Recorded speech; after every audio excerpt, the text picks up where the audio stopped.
All right, so welcome to AI-powered calculus. We are looking at this rational function. We already broke it down all the way down using paper and pencil, tablet. Now we want to see, well, what can AI tell us about this function? And so I have a notebook here. It's called a Jupyter Notebook. You should be able to access this online through GitHub. And what this notebook does is it kind of intersperses and alternates between text chunks and code chunks, right? Text chunks and code chunks. So in the text chunks, you're going to see just regular text. We can use just a quick overview. We can use hashtags to indicate the level of heading.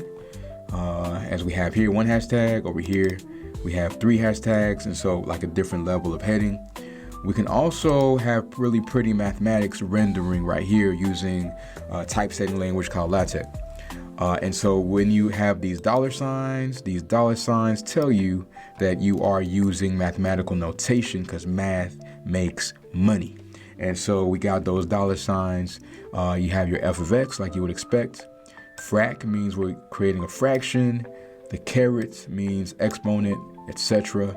The curly brackets have their own meanings. And so this text is rendered into this, right? So really good stuff.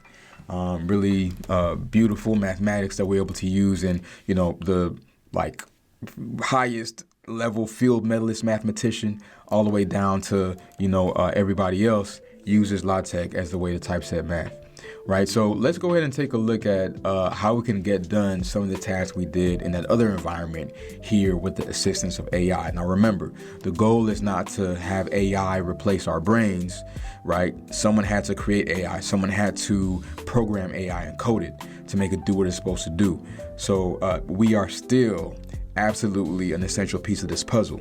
We're going to do this by hand. We're going to do this on our laptop. We're going to do this and just grind it out, paper and pencil.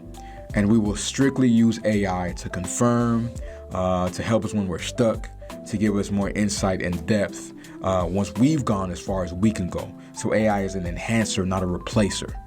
Quote me on that.